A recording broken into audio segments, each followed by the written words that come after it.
Good afternoon, everyone. I am doing a voiceover today because there is lots of chaos going on in my house on Sunday afternoons with friends over, dogs there, husband, children, all the things. I got my new cheese grater in the mail.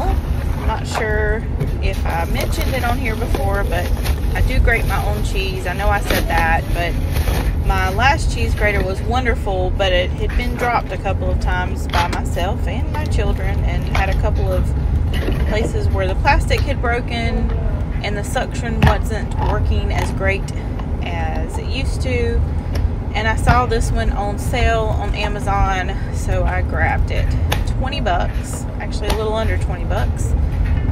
And it does have a very strong suction. I had to move away from the table I was sitting at.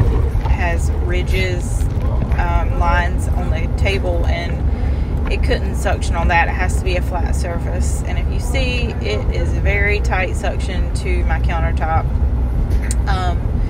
It has several different blades. I think it was 6 or 7 different blades that you can change to use to make it grated, thin or thick, sliced, all different ways you can use it. And they were really easy to change in and out. The knob is used to, of course, turn when you're grating, but also it clasps the actual grater part into place.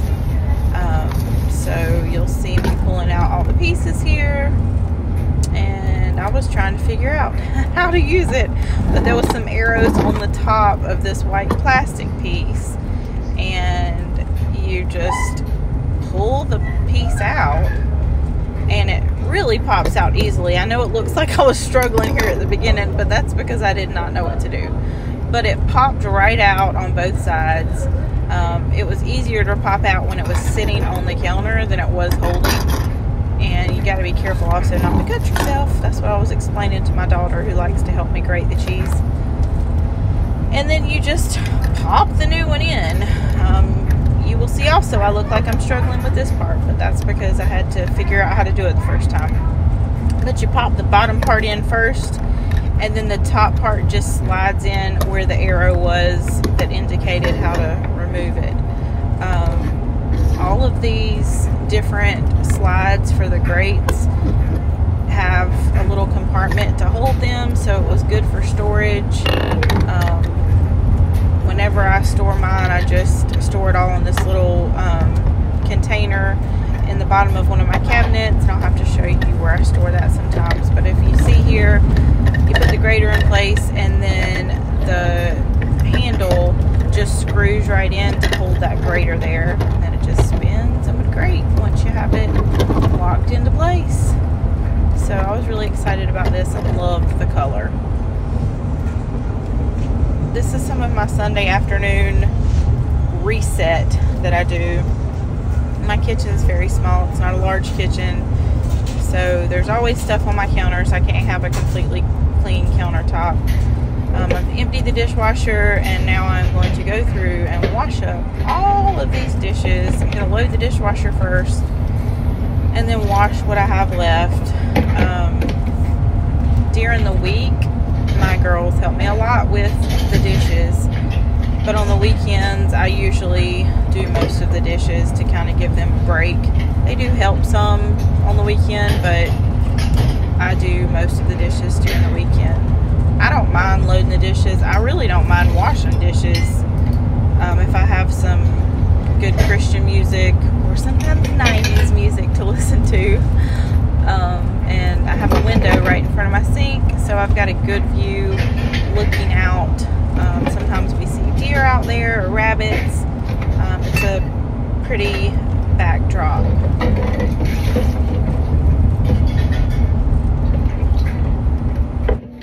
It's really amazing how many dishes you can accumulate just in a day, but we have actually piled up a lot more than usual because I was freezing the tomatoes and the green beans and the lima beans, which was requiring a lot of rotation of different pots, and just different dishes in our house for me to use. And also I had cooked several meals over the weekend, and I didn't do as much cleaning up Saturday as I normally do, so some of this carried over from Saturday night because I was up really late finishing up some of the freezing.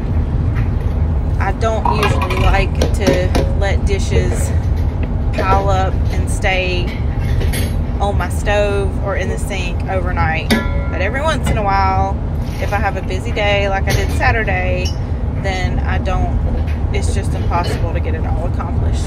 We're all people that live busy lives, and sometimes it just can't get done. I can't afford a maid to come and take care of it for me, and I like to take care of stuff for my family.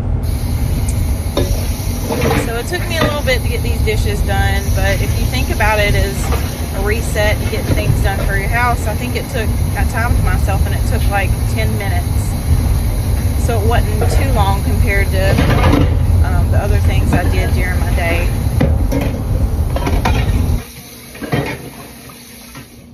So I'll get everything loaded up and start the dishwasher. I'm getting ready to start making my own dishwasher tabs that's clean and chemical free, but I'm starting it. I have a very old dishwasher, but it's very efficient and works great still.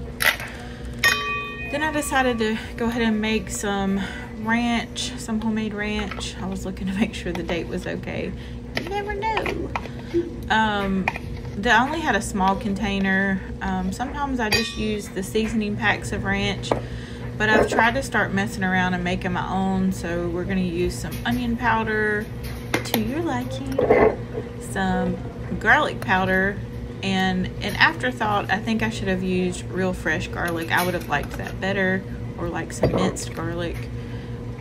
Dill weed, put quite a bit in there. And then I am going to use Mrs. Dash. See, I've never used Mrs. Dash in my homemade ranch before, but I had it in the cabinet, and it has lots of the same stuff that I put in my ranch, like parsley and celery seed and different things like that. I'm also adding sea salt, and then whatever kind of milk. You don't have to add milk, but I wanted to thin mine just a little bit. For a dressing, you may want to thin it more. If you were doing a dip, then you keep it thick. I whisked it together. The consistency was great for a dressing. I probably wouldn't add any milk, or maybe just a very tiny bit of milk if you're trying to make a thick dip, which is what we do sometimes. After I got it whisked together, I did try it, and you will be able to tell by my face that it was not great. The seasonings tasted great, but it was not salty at all. I did not add nearly enough salt to it. You can see that it's a good pouring consistency. And then I just put it back into the sour cream container that it was in. And I'll write on the top of it R, or on the side, or sometimes I'll write ranch, just so that the kids know when they're going to grab something. Yeah, there goes that face where I can tell it did not have enough salt. I smiled anyway, but I added more salt and it was great afterwards. So we did some things in our kitchen to help store. One was to have a pot holder hanging above our sink. And then also down here, I use a dish rack to store my lids for my pots and pans. And then I bought this rack right here on Amazon for my frying pans and pots, which usually is full, but a lot needed to be washed still from my freezing session. And then I'm going to go over here and start a load of laundry. I did do my laundry detergent recipe on one of my last videos, if you want to go back and check that out. I like to start a load of laundry every day before I leave for work. It just makes me feel refreshed. Of course, this is Sunday afternoon, but we had a load we needed to wash. I use about half of that container. Put the dry detergent in, and then I also put a capful of this Castile soap, and then I don't measure. It wasn't opened yet, so it's taking me a little bit of time to get it open. I just pour with my heart, and then we are going to put some essential oils in. I had citrus today.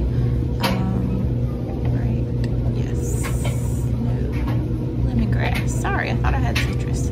This is lemongrass, and I pour it in however many drops. I usually do 10 to 20. And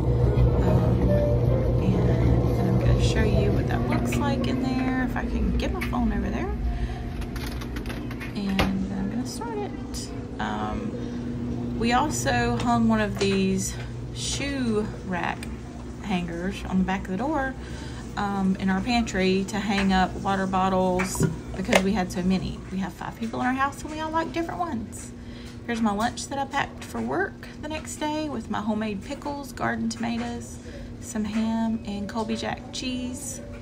And this is some of my morning routine today as I started this morning off. I bought this new book called Healthy in the Hustle. I am hustling every day with everything I have to do. This is by Cameron. I cannot remember her last name. She does Full House. Y'all are probably screaming it at me. But it has some scripture at the beginning of each week and then a little devotional. And then each week focuses on a certain element, this one is walking, that you can add to your daily life to help strengthen you physically and also draw you closer to God spiritually. Oh, hey Winnie. Winnie's there to see me in the mornings. I do like to do some mind challenging games sometimes in the morning to get me going. And here is my planner. It is much more filled out than it was yesterday, and I have my stickers in it, a list of stuff to do. As you see, I checked off what I did yesterday, and I'm going through what I need to do this morning. I've done most of the things on the list. The only thing I did not do when I had left today was exercise, and I'll do that when I get home later. I don't usually do it in the morning. And I'll have to do my daily chores when I get home. And look at my list of stuff to do. Gotta get started on it. But I hope y'all have a great day, and I will be back later to share my dinner prepping and cooking for tonight, and to show some nails that I got in the mail and I'm gonna put on and show you what they look like. Like and subscribe if you want to see more.